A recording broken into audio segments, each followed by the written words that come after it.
Hi everyone, I am Giselle Miralles. I am a Writing Support Center faculty member, and today's workshop is going to be focused on tips for writing a cover letter. If you haven't been to a Writing Support Center workshop before, generally how these work is I will go through this workshop, and while I go through this workshop, you will need to go through a worksheet that accompanies the workshop. You can find this worksheet on the Canvas page where you access this workshop. And I strongly suggest you do this worksheet for two reasons. If you are in a class that is giving extra credit for this workshop, you can turn in that worksheet as proof. And secondly, if you aren't doing this workshop for extra credit, the worksheet is going to help you process the information in this workshop. So regardless of whether or not you're doing this for credit, I strongly suggest you download that worksheet. In addition to that worksheet, there's also a sample job description, which you will need at one point during this workshop. And there's also a sample cover letter. Now, the cover letter is optional for you to download, but if you want to have an idea of what a cover letter looks like, I strongly suggest you download that sample cover letter.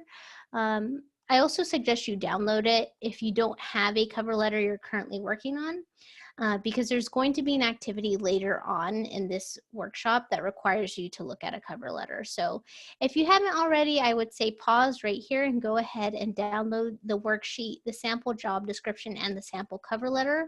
All of these documents, as I said, can be found on the Canvas page where you access this workshop.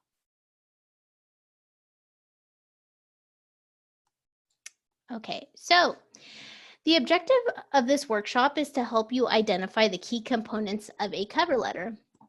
So, you know, a cover letter has many things in it, and in this workshop, I just want to demystify what those things are and help you understand how to get a strong cover letter written. We're also going to review some formatting and organization of a cover letter. So how a cover letter should look, you're going to get a general idea of that. Lastly, you will find out about other resources that will help you write a strong cover letter. There's a lot out there, and I'm going to highlight a few that will help you once you finish this workshop. So I want to start out with a general description of what a cover letter is. When you do a cover letter, not all jobs require one, but generally, when you do have a cover letter, it also means you're turning in a resume. So what the cover letter does is it introduces you and your resume to an employer. So think of it as a complement to your resume. It explains why you're writing or applying for the job. You can't really do that in a resume, so a cover letter allows you to do that. It gives you more of a space to explain why you want to apply for the job, why you think you're a great candidate for it.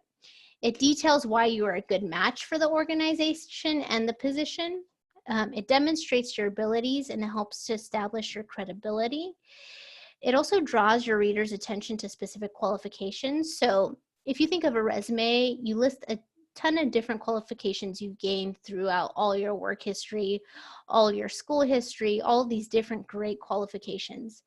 However, a cover letter allows you to focus in on those specific qualifications and explain to your reader why these qualifications make you a great candidate for the job.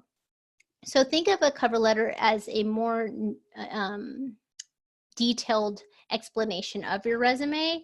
And obviously, you can't explain your whole resume. So it's the key things in your resume you want to highlight. A cover letter also provides a sample of your written communication skills. So a lot of jobs, regardless of where you're applying, you're going to have to write, even if you are applying for an engineering job, or if you're applying for a math tutor job, or if you're applying for a science job, you're still going to write. So this cover letter shows your reader your ability to write. And that's why it's really important that you have a strong cover letter. A cover letter also explains when you plan to contact your prospective employer. So it gives your employer a timeline of when you plan to reach out to them if you haven't heard about them, so they know that you're really interested and that you're going to continue talking to them so that they see how much you do want the job. A cover letter should also do more than introduce your resume. So it should be more than just another regurgitation of your resume. You shouldn't just repeat what you have already said about in your resume. You want to go into detail about those things that you've listed in your resume, because obviously you can't go into too much detail on your resume. So your cover letter is that opportunity for you to go into more detail. You also should work on explaining your experiences in a story-like format that works with the information provided in your resume. So you don't want to just go about listing everything that you put in your resume. Again, you don't want to regurgitate that. Instead, you want to tell a story to your employer. You want to take that information you put into your resume and illustrate why those skills are valuable and why they will make you a great employee at the organization. A cover letter should also allow you to go in depth about important experiences and skills and relate them to job requirements. And you also want to show the employer that you are individualizing or tailoring this job application. So what that means is that you don't want to write one cover letter and then send it to every job you apply to. Your cover letter should be specific to that organization. And I'm going to give you some tips on how to do that. But just remember, it's a big no-no just to, copy and paste the same cover letter over and over again. As someone who has been on interview committees and reviewed many applications, I can tell when someone has just copy and pasted a cover letter and it's not good. Generally what someone on a hiring committee is looking for is someone who really wants that job, and it does show if you are individualizing your cover letter for that specific job. So the first tip I have for you is to research the organization and carefully review the job description. You should learn as much as you can about your audience or your potential employer before writing your cover letter. So before you even sit down to do your cover letter, you really need to put in the time to learn more about the organization, its goals, and its needs. You can learn about a lot about a company or organization just by going to their website. What you want to look for is an About Us section. Those are especially helpful so you can get an idea of the company culture, its mission, what it aims to do. Just look for anything on that website that says About Us. And if you're applying to a certain section of that company or that organization, make sure to look especially carefully at that part of their website. If you're applying to a school job, make sure to look up the school's demographic to know what kind of students attend the school, along with the population size of the school. You also want to see if the school has a mission statement. The mission statement will give you a better idea of what kind of candidates they look for or what kind of employees they like to hire. You can also see if that mission statement aligns with your own your own philosophy, to see if it's a good fit for you, because you don't want to just apply to every job. You want to pick something that really speaks to you, and looking at a mission statement will help you understand the company culture or understand the organization's culture or understand the school's culture, to know if it's something that fits with your own lifestyle or your own viewpoints. Another way to learn about a good match for the organization and job is by contacting someone with inside information, or you can think of them as insiders. Insiders include, but are not limited to, a professor, your potential employer, an expert in the field, or a person who holds the position you want at a different company. So just make sure to reach out to, like, for example, if you're applying to be a tutor and you have a professor who is in the same field that you'd like to tutor for, I would ask them, what sorts of things do you think make a good tutor for this field? Or if you're applying for a job within the field, so say you have, you're applying for a job within the chemistry field, you can ask a chemistry professor if they have any information on that field. Also, if you know anyone that already works in that position but at a different place, it'd be smart to ask them too, because while they may not have the same understanding of the company you're applying for, they do understand the industry and they can give you more information that you might not be able to get from a quick Google search. If you do decide to call or email the employer for more information, make sure you start by explaining who you are and why you are calling. You want to ask questions that will facilitate an informative and friendly conversation, and you want to avoid asking questions regarding pay or salary. You should also consider writing questions before calling to avoid any awkwardness in the conversation. So if you do decide to reach out to that company that you're applying to, just make sure you think clearly about what you want out of that conversation and what you hope to gain from asking them about the job or about the company. You should also learn about what kind of employee the organization needs and what an employee will be expected to do.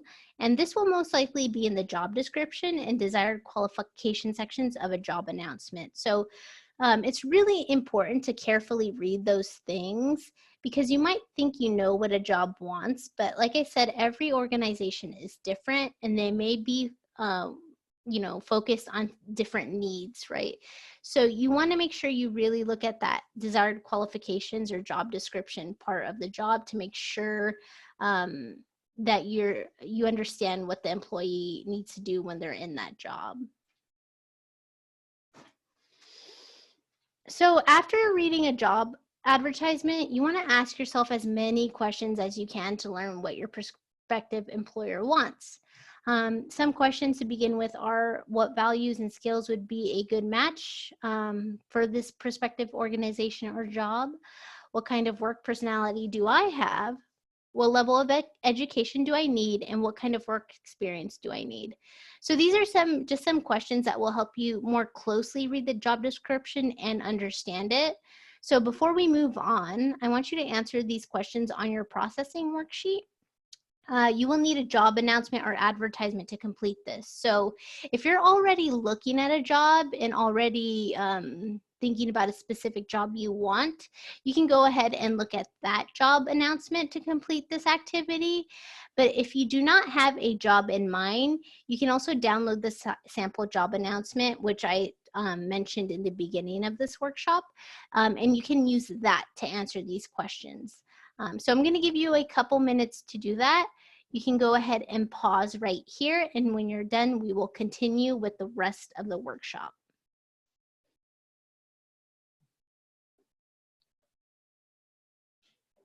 Okay, so I hope you had enough time to complete this section of the worksheet. Again, the purpose of these questions are to help you understand the job description a little more, and it's also going to give you some content to start your actual cover letter. So the things that you actually wrote here can be used in your actual cover letter. So it's useful information that you can use in the future. Okay, so the next tip I have for you is to organize your content. Obviously, like any writing, you don't want to just dump it all into a Word document and call it a day. You actually want to organize all the information that you have about yourself. There's 4 distinct parts of a cover letter, and that's the heading, the introduction, the argument/body, and the closing. As you can see, it sounds a lot like an essay. So you can think of it that way. And cover letters are a lot like an essay. You know, they have very specific parts. They require a lot of critical thinking about yourself. So they are a lot like an essay, but they do look different from an essay, and I'm going to get into why they do. So for the heading, you want to provide your contact information. Contact information should include your address, your phone number, which is the one you answer most. So if you have a landline at home, don't put that down. Put down your cell phone if that's what you use the most. And an email address. Make sure this email address is professional, which means it should include your name or your initials and um, something, it could have some numbers in it, but it should be professional, and you should only stick to name or initials. Something like, say, like Gamer Girl 97 or, I've seen a ton of different emails. Those things would be inappropriate. Obviously, it's not enough to not get you the job, at least in my opinion, as someone who hires people, but it is something I notice. Other organizations might not be so forgiving to an unprofessional email. It might be something that accesses you, quickly. It all depends on the organization or the person reading the application. So just to be safe, just make sure you have a professional email address. You also want to include the date you are writing the letter.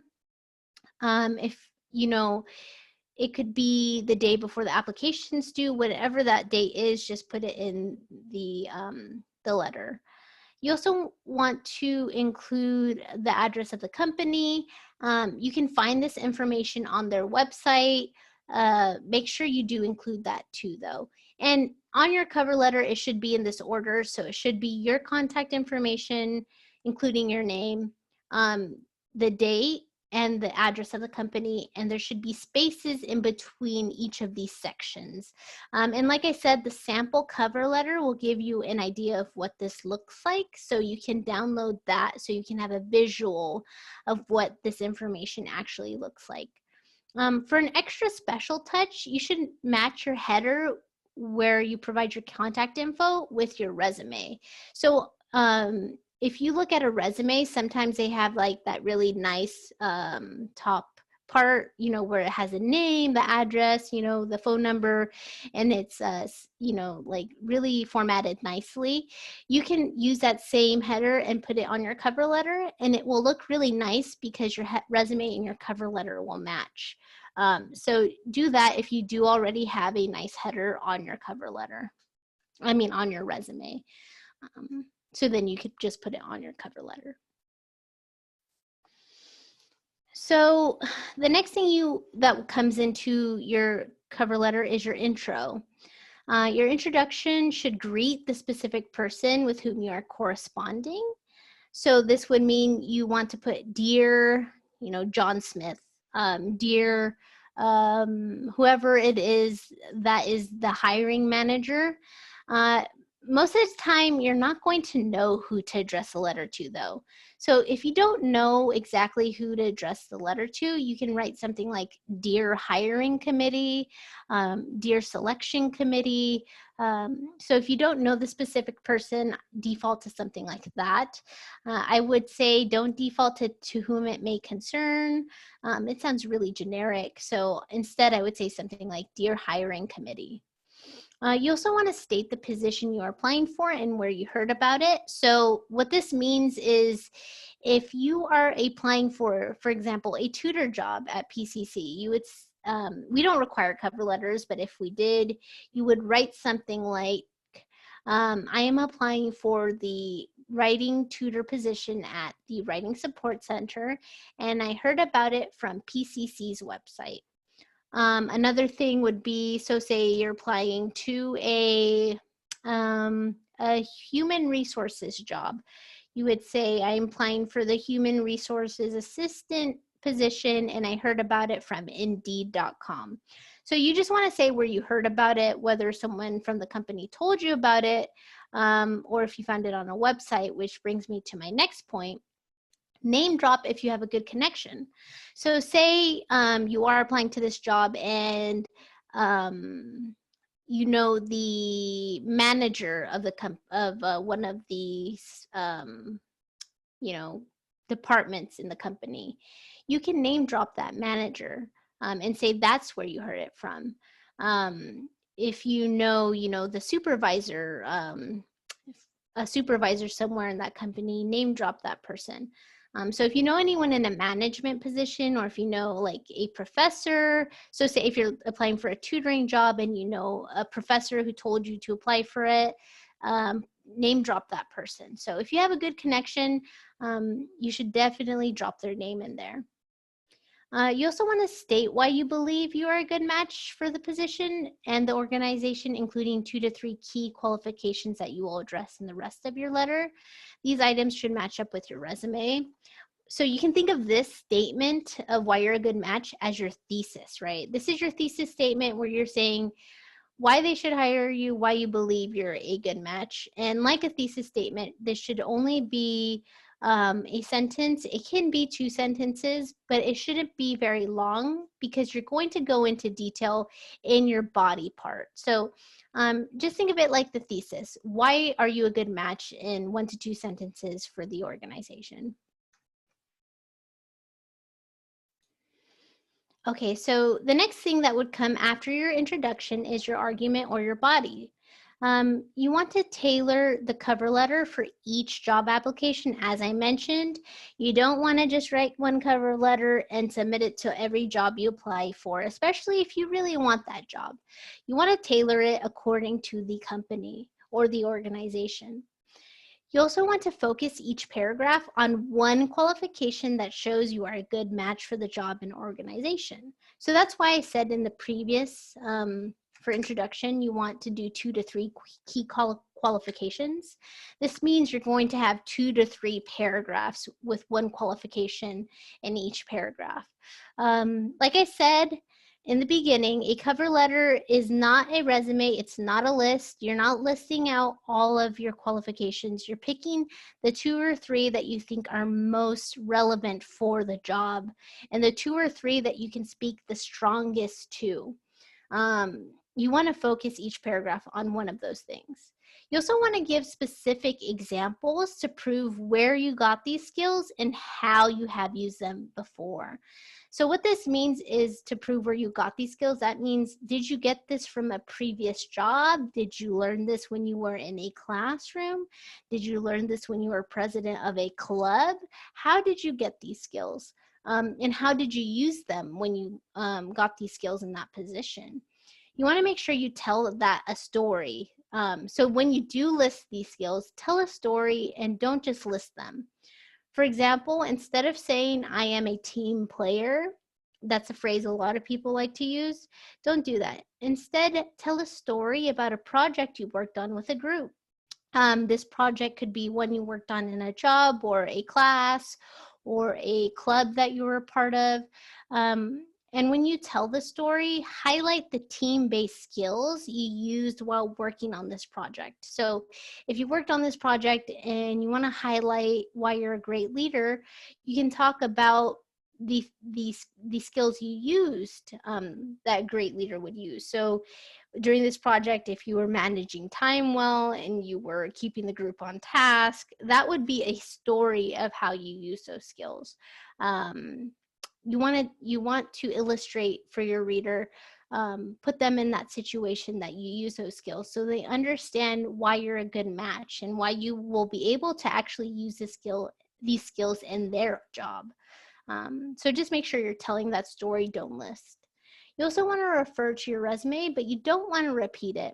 So in your resume, if you talked about, you know, as a retail associate, you were told to have great time management skills when, you know, closing up the store. You would refer to that skill that you listed in your resume, but then you would need to go into more detail about it so that you're not just repeating the skill. So just make sure you're referring to what you said in your resume, just so the cover letter and the resume are connected, but don't completely repeat it. You know, don't just copy and paste and call that a cover letter.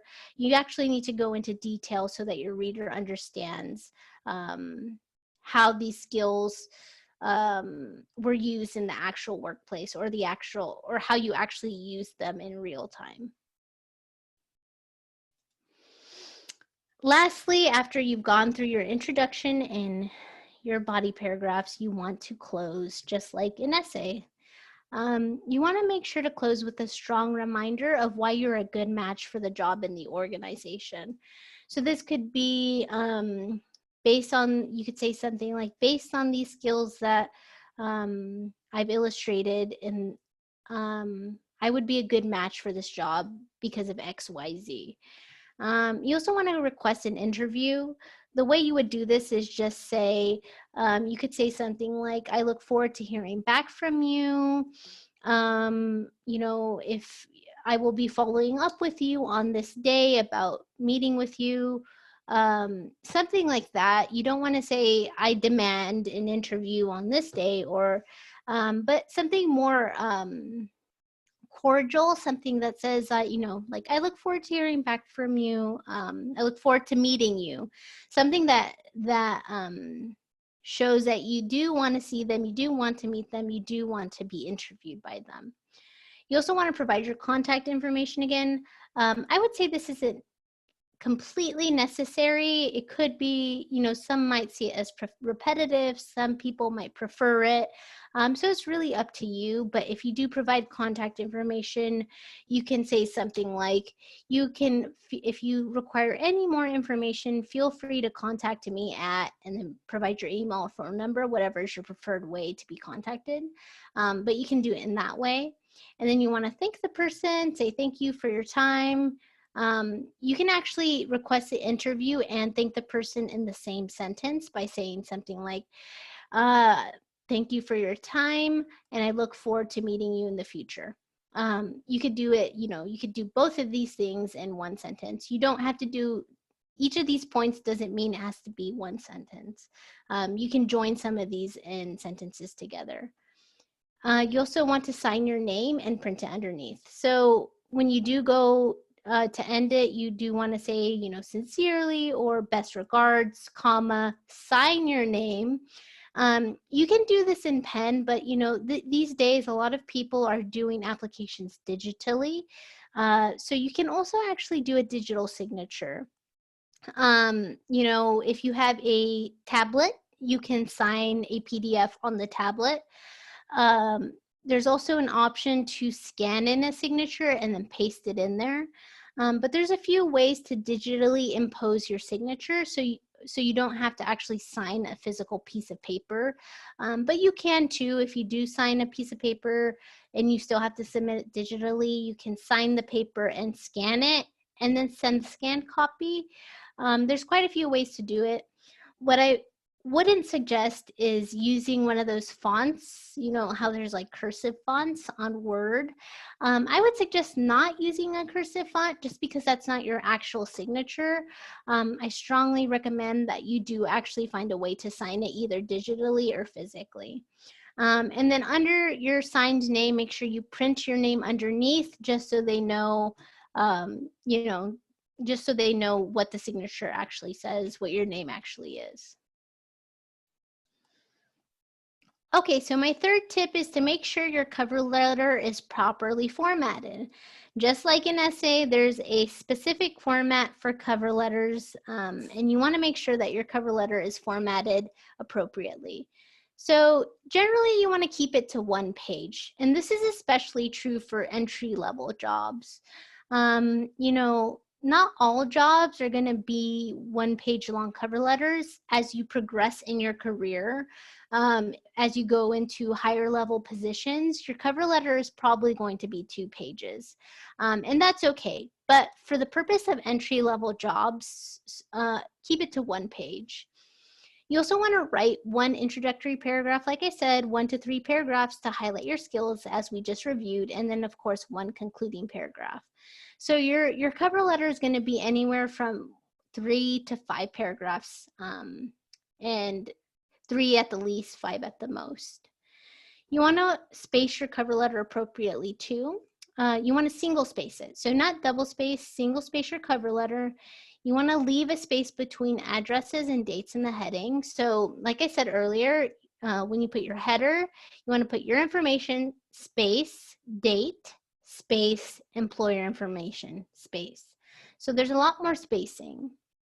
You also want to leave a space between your heading, like I said, and your greeting. So after you put the employer's contact info, You want to space again and then put the greeting. And then again, you want to space after the greeting. There's also a space between each paragraph, and there's at least 3 spaces between your complimentary close, like I said, sincerely or best regards, whatever you prefer, and your this says type name, but your signed name. So it should be sincerely, sign, and then your signed name. So you could do 3 spaces for your signature and then your name. That might work. You also want to sign, like I said, your name in ink between your complimentary close and your type name. So that's the 3 spaces is where you would sign your name.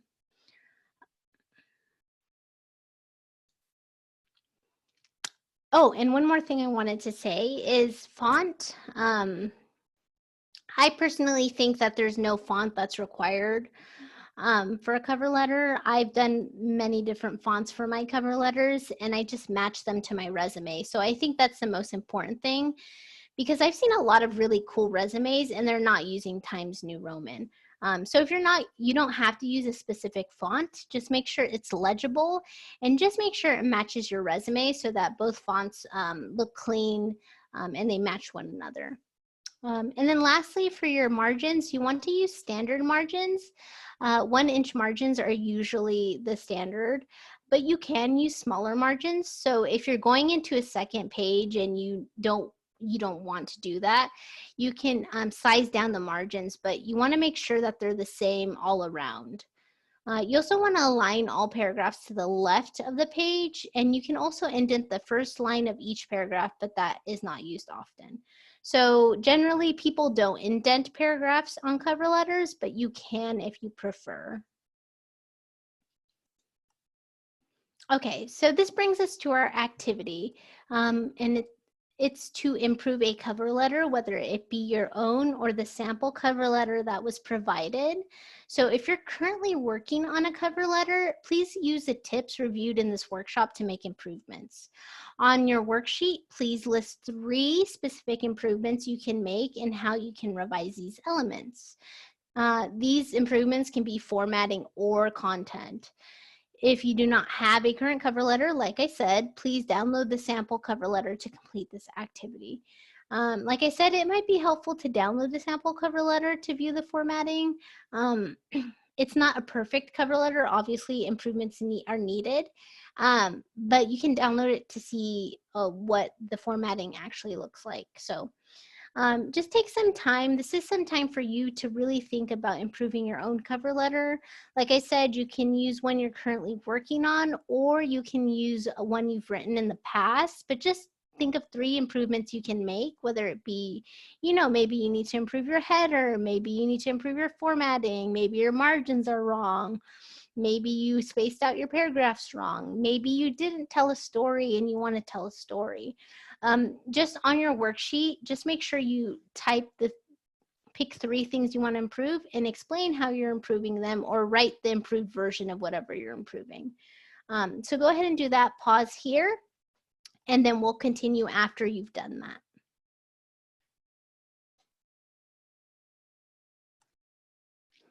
Okay, so I hope you found that helpful. I hope you were able to find 3 things you want to improve and how you want to improve them.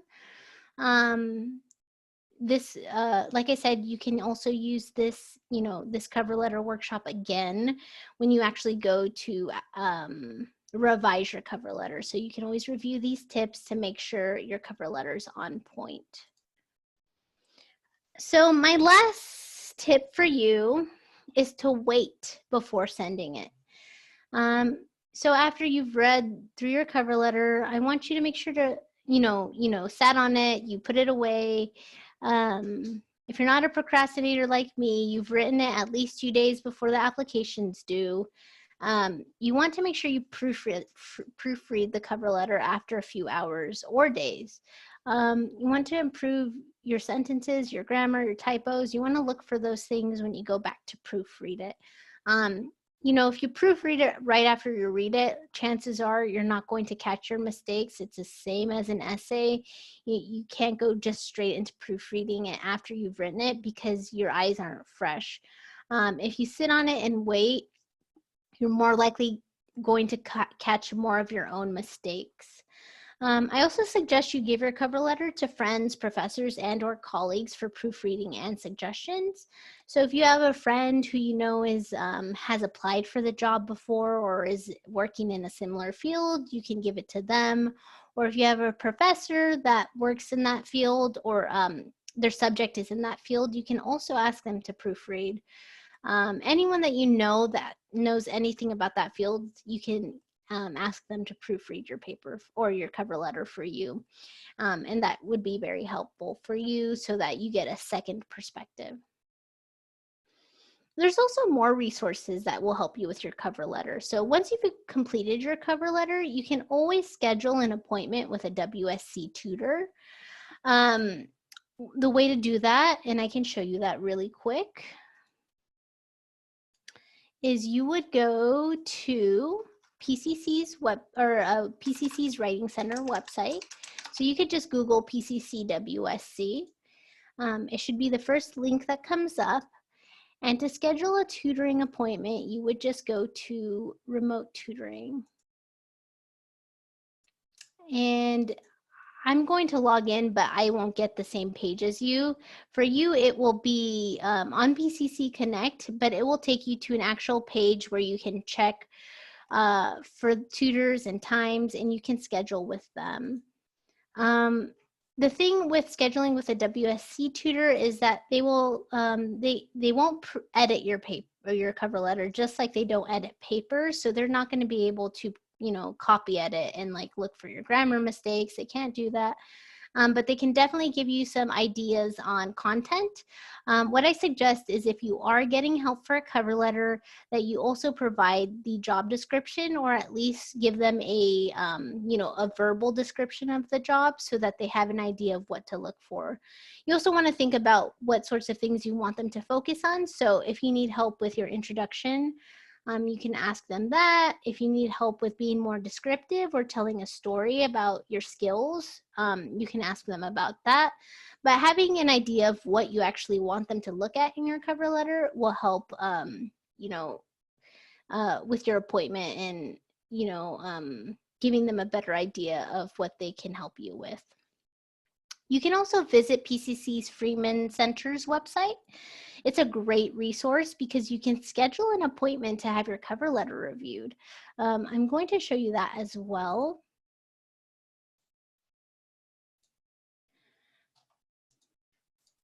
So this is the website. It's pasadena.edu academics career center index.php. You can also just Google Freeman Center PCC and it should come up as well. But if you go to this page specifically, as you can see, because of the closure due to COVID, they are closed physically for in-person appointments, but you can still schedule a remote appointment, and you would just click here on resume and cover letter to schedule that.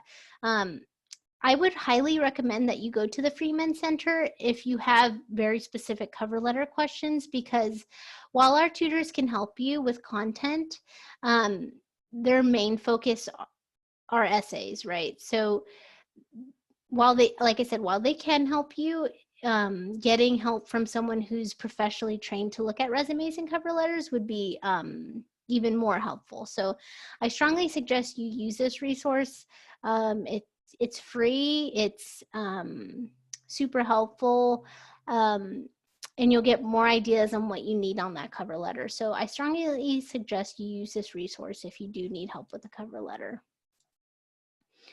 You can also review the Purdue University Online Writing Lab website, which I actually used for this presentation. So a lot of the information, pretty much all of the information in this presentation is from that website. I kind of just organized it in a way that made sense to me. But you can also visit the website if you need more information, because they have a lot of in-depth information. So you can go to OWL, you can type in this link, it's a long link, or you can just Google OWL Purdue cover letters and this page will show up. And what it has is, like you can see, it has a ton of information. Obviously, I couldn't cover all of this in just a, you know, 1 hour max workshop. So if you need more help, this website goes into much more detail. So I strongly recommend this website if you're still needing a little bit more help on how to write a cover letter.